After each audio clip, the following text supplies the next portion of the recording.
அனைவருக்கும் வணக்கம் நண்பர்களே. இன்னைக்கு நம்முடைய பதிவில் எதை பற்றி பார்க்க போகிறோம்னா, சில விஷயங்கள் பார்த்தீங்கன்னா முறையாக செய்தாலே நம்ம வாழ்க்கையில் பிரச்சனை இருக்காதுன்னு சொல்லுவோம்.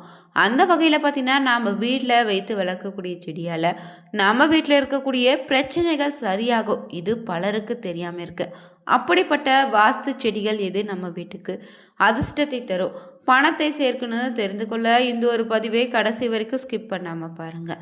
மேலும் எந்த செடிகளை வீட்டில் வைக்கக்கூடாதுன்னு உங்களுக்கு தெரிஞ்சால் அதையும் மறக்காமல் நம்ம கமெண்ட் பாக்ஸில் பதிவிடுங்க.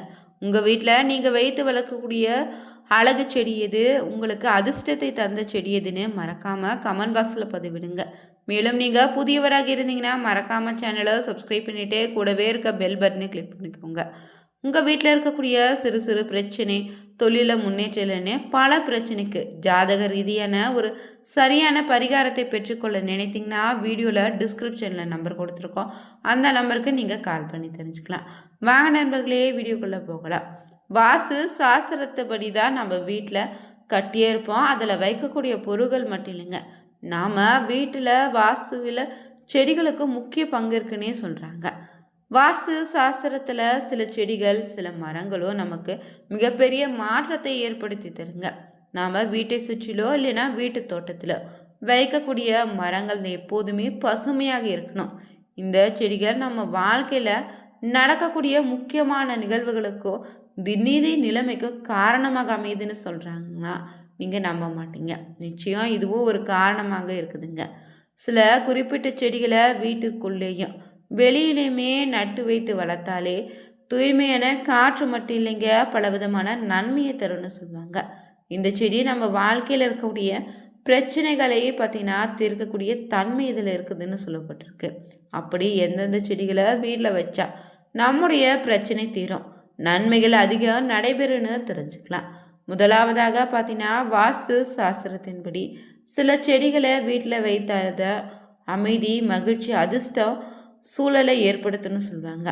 குறிப்பிட்ட செடிகளை வைத்து வளர்த்தாலே வாழ்க்கையில் நல்ல பார்த்தீங்கன்னா மாற்றம் உண்டுங்க. இது வீட்டில் வளர்க்கக்கூடிய செடிகளை நேரடியான இயற்கை பாசிட்டிவ் ஆற்றல் வீட்டில் நிறைந்திருக்க செய்யும். மேலும் கார்பன் டை ஆக்சைடை உள்ளிழுத்து கொள்வதால் வீட்டில் இருப்பவங்களுக்கு இருக்கக்கூடிய மன அழுத்தத்தை குறைக்குங்க, சுற்றுச்சூழலை சுத்தமாக வச்சுக்கும். இவை வெற்றி மற்றும் செல்வத்திற்கு காரணமாக அமையுதுன்னு கூட சொல்லலாம். அப்படி உங்களுடைய பிரச்சனையை தீர்த்து செல்வ வளத்தையும் மகிழ்ச்சியும் தரக்கூடிய செடிகள் என்னென்னு தெரிஞ்சுக்கலாங்க. அதில் முதலாவதாக பார்த்தீங்கன்னா துளசி செடி தாங்க. இது ரொம்பவே புனிதமான செடியும் இருக்குது. இதனுடைய ஆற்றல் அதிகங்க. அதிர்ஷ்டத்தை தரக்கூடிய செடியில் இதுவும் ஒன்றுங்க.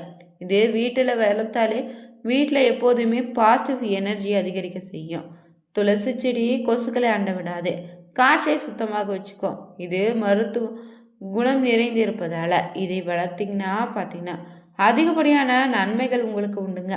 இந்த துளசியை நீங்கள் எங்கே வைத்தாலுமே சூரிய ஒளி ஏற்றுக்கொள்ளக்கூடிய தன்மை இருக்குது. ஜன்னல், பால்கனி, வீட்டினுடைய முன்புறம் பின்புறம்னு எங்கே வேண்டுமானாலும் இந்த செடியை வைத்து வளர்த்திங்கன்னா சிறப்பான பலன் உண்டுங்க. அடுத்ததாக பார்த்தீங்கன்னா மூங்கில் செடி தாங்க. இது வீட்டில் பார்த்தீங்கன்னா செல்வ வளத்தையும் ஆரோக்கியத்தையும் அதிர்ஷ்டத்தை தரக்கூடிய செடியாக இருக்குது. பொதுவாகவே இந்த மூங்கில் செடி அதிர்ஷ்டத்தின் அடையாளமாக பார்ப்பதால் இது வைக்கக்கூடிய எண்ணிக்கை பொறுத்து ஏற்ப பலன்களும் மாறுபடுதுன்னு சொல்கிறாங்க. 5 எண்ணிக்கையில் வைத்து வளர்த்திங்கன்னா செல்வம் சேரும், 6 எண்ணிக்கையில் வைத்து வளர்த்திங்கன்னா அதிர்ஷ்டங்க, 7 வைத்தா ஆரோக்கியம், 21 வைத்தா அளவில்லாத திடீர் அதிர்ஷ்டத்தையும் தருங்க, ஆரோக்கியத்தையும் தருன்னு சொல்லுவாங்க. அதிர்ஷ்டத்தையும் தருவதோடு காற்றில் இருக்கக்கூடிய மாசுக்களை சுத்தப்படுத்தக்கூடிய தன்மை இதில் இருக்குது. அடுத்தபடியாக பார்த்தீங்கன்னா ரப்பர் செடிங்க. இதனுடைய இலைகளின் வடிவமே வட்ட வடிவமாக இருப்பதால் நாணயங்கள் போல இது தோற்றமளிக்கக்கூடிய தன்மை இருக்குது. பொதுவாக நுனிப்பாக கூர்மையாக இருக்கும், ஆனால் வட்ட வடிவமாக இருக்கும் இலைகளை கொண்ட செடிகளை வீட்டில் வைத்து வளர்ப்பது செல்வ வளத்தை இருக்குங்க. இது பார்த்தீங்கன்னா வீட்டிற்கு அதிகப்படியான அதிர்ஷ்டத்தை தருங்க. ரப்பர் செடிக்கு இயற்கையாகவே காற்றை சுத்தமாக வெளியிடக்கூடிய தன்மை இருப்பதால் இது வீட்டில் நிம்மதியான சூழலை ஏற்படுத்தி தரும். பார்த்தீங்கன்னா வாசனையும் அழகு நிறைந்த லாவெண்டர் செடி தாங்க. இதில் மருத்துவ குணம் அதிகம் நிறைந்திருப்பது ரொம்ப பயன்படுத்தும் வகையில் இது இருக்குங்க. இது மனதுக்கு அமைதியை தரக்கூடிய செடிகளில் ஒன்று, அதிர்ஷ்டத்தையும் இது தருங்க. அடுத்ததாக பலருடைய வீடுகளில் இருக்கக்கூடிய ஒரு செடினா மணி பிளான் தான். நம்முடைய பண பிரச்சனைகள் இருந்து வெளிவர செய்யக்கூடிய தன்மை இதில் இருக்குதுன்னு சொல்லுவாங்க. இது வீட்டுக்கு அதிர்ஷ்டத்தையும் செல்வத்தையும் தருங்க. இவை காற்றில் இருக்கக்கூடிய மாசுக்களை நீக்க தூய்மையான காற்றை தரும், வெற்றியை தரக்கூடியது என்பதால் இது பார்த்திங்கன்னா தனிப்பட்ட வாழ்க்கை, தொழில் வளர்ச்சின்னு அனைத்திலுமே பார்த்திங்கன்னா சிறப்பான பலனை தருங்க. அடுத்தபடியாக பார்த்திங்கன்னா இந்த வரிசையில் சாமந்தி பூச்செடி தாங்க. இது வீட்டில் பார்த்திங்கன்னா நம்பிக்கையும் அதிர்ஷ்டத்தின் அடையாளமாக பார்ப்பதால் இது வீட்டில் வைத்து வளர்த்தாலே வீட்டில் நல்ல அதிர்வலைகளை ஏற்படுத்துங்க. வீட்டில் எப்போதுமே மகிழ்ச்சியை ஏற்படுத்தி தரும். நீங்கள் வீட்டுக்கு முன் வாசலுக்கு அருகிலேயே ஒரு சாமந்தி பூச்செடியை நட்டு வளர்த்து வருவது உங்களுக்கான அதிர்ஷ்டத்தை தருங்க. வடக்கு இல்லைன்னா கிழக்கு திசையில் சாமந்தி பூ செடிகளை வைத்து வளர்த்திங்கன்னா சிறப்பான பலன் உண்டு. அடுத்தபடியாக பார்த்தீங்கன்னா சிவப்பு செம்பருத்தி பூதாங்க. இது விநாயகருக்கும் காளிக்கும் மிகவும் சிறப்பான மலர்னு சொல்லுவாங்க. இது தெய்வீகத்தன்மை கொண்ட பூவாக சொல்வதால் இந்த வாசு செடியை நீங்கள் தோட்டத்திலோ வீட்டுக்கு அருகில் சூரிய ஒளிப்படும் இடத்துல வைத்து வளர்த்திங்கன்னா வீட்டில் நிலையான பார்த்திங்கன்னா வருமானத்தையும் மகிழ்ச்சியும் தருங்க. மேலும் பார்த்தீங்கன்னா உங்களுடைய வீட்டுக்குள்ளே செல்வம் செழிக்க வேண்டும்னா நிச்சயம் சில செடிகளை வளர்க்கணும். அது என்னென்னு பார்க்கலாங்க. வீட்டில் இது ஆரோக்கியத்தையும் நிதி நிலைமையை சீராக வைக்க உங்களுக்கு உதவியாக அமையும். சில செடிகளை வளர்க்கக்கூடாதுன்னு சொல்லுவாங்க. அந்த வகையில் எந்தெந்த செடிகளை வளர்க்கலாம், எந்தெந்த செடிகளை வளர்க்கக்கூடாதுன்னு இந்த பதிவில் தொடர்ந்து நம்ம பார்க்கலாங்க. இந்த உதாரணத்துக்கு மணி பிளான்ட் எடுத்துக்கிட்டிங்கன்னா காற்றில் இருக்கக்கூடிய கார்பன் மோனாக்சைடு, ஃபார்மால்டிஹைடு, பென்சைன் போன்ற நச்சுக்களை ஈர்த்துக்கொண்டு ஆக்சிஜனை வெளிப்படுத்தும். டிவி, செல்போன் போன்ற எலக்ட்ரானிக் பொருட்கள் இருந்து வெளியிடக்கூடிய கதிர்வீச்சுகளை மணி பிளான்ட் தன்னுள்ள இழுத்துக்கிட்டுக்க. இந்த செடியை வளர்த்தாலே வீட்டில் நேர்மறை எண்ணங்கள் வீட்டுக்குள்ளே வரும். எனவே ஹாலில், தென்கிழக்கு மூலையில் இந்த செடி வைத்து வளர்ப்பது சிறப்பான பலனை தருங்க. அடுத்தபடியாக பார்த்தீங்கன்னா மல்லிகைப்பூ செடி தாங்க. வீட்டுக்கு அதிர்ஷ்டத்தையும் பார்த்திங்கன்னா சேர்க்கும். எங்கெல்லாம் நல்ல வாசனை இருக்குதோ அங்கெல்லாம் பார்த்திங்கன்னா நிச்சயம் பார்த்திங்கன்னா அந்த மகாலட்சுமி வாசம் செய்வாள்னு சொல்லுவாங்க. எனவே நேர்மறையான ஆற்றல் அதிகரிக்க வேண்டும்னா இப்படி நீங்கள் செய்து பாருங்கள். அடுத்ததாக பார்த்தீங்கன்னா வீட்டில் பாசிட்டிவ் எனர்ஜியை தரக்கூடிய கற்றாழை செடி. இது அதிர்ஷ்டத்தை தருன்னே சொல்லலாம்.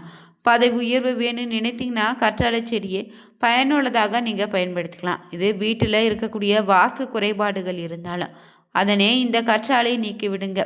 இதனால் கற்றாழை செடியை வடமேற்கு திசையில் நடாதீங்க. எப்போதும் வீட்டினுடைய கிழக்கு மற்றும் மேற்கு தென்கிழக்கு திசையில் வைத்து வளருங்க. இது மன அழுத்தத்தை தரக்கூடிய லாவெண்டர் செடிகளை பெட்ரூமில் ஓரமாக வைத்து வளர்க்கலாம். இது குடும்ப உறவை வலுப்பெற செய்யும். காற்றை பார்த்திங்கன்னா சுத்திகரிப்பு செய்து சுத்தமான காற்றையும் தருங்க. அதே போல் பார்த்திங்கன்னா சில செடிகள் வீட்டில் வளர்க்கக்கூடாதுன்னு சொல்லுவாங்க.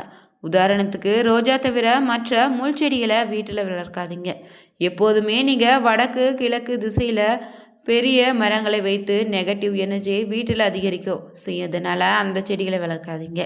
அதே போல் கருவேல மரம், பருத்தி செடி, பனை மரம் போன்றவற்றை வீட்டை சுற்றி வளர்க்காதீங்க.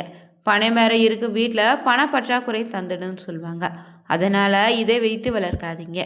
இளந்தை மரத்தை வளர்த்தா வீட்டில் அமைதி சீர்குலைக்கும், துரதிருஷ்டத்தை கஷ்டத்தையும் தருங்க. சிவப்பு பூக்களை கொண்ட செடிகளையும் போன்சாயும் மரங்களையும் வீட்டுக்குள்ளே வளர்க்காதீங்க. புளிய மரம், மருதாணி செடி வீட்டிற்கு அருகில் கூட வைக்காதீங்க. அதே போல் காய்ந்து வறண்டு சருகாகக்கூடிய செடிகளை வீட்டில் சுற்றி வளர்க்காதீங்க. மேலும் பார்த்தீங்கன்னா சங்குப்பூ செடியை வீட்டில் வளர்த்தாலே நம்ம வீட்டில் தனவரவு அதிகரிக்கும். மகாலட்சுமி வாசம் செய்வதால் செல்வம் கிடைப்பதற்கான எந்த ஒரு முயற்சியிலும் நிச்சயம் வெற்றி உண்டுங்க.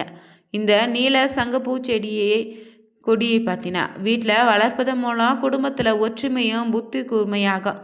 பூவை மகாவிஷ்ணுவிற்கு சமர்ப்பித்து வழிபட்டு வந்தாலே குடும்பத்தில் அமைதியும் நிம்மதியும் அதிகரிக்குங்க.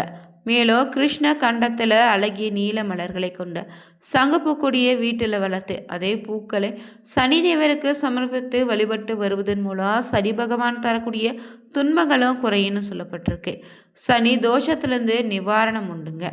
வாஸ்துப்படி சில நிலையில சங்குப்பூ கொடியை வீட்டில் வடக்கு திசையில் நட்டு வளங்க. இது சுப பலன்கள் கிடைப்பதோடு வீட்டில் மகிழ்ச்சியை நிலைத்திருக்க செய்யும். இந்த கொடியை வீட்டில் தெற்கு இல்லைனா மேற்கு திசையில் நடாதீங்க. இது பிடிச்சிருந்தா லைக் பண்ணுங்க, ஷேர் பண்ணுங்க, கமெண்ட் பண்ணுங்க, மறக்காம சேனலை சப்ஸ்கிரைப் பண்ணிக்கோங்க.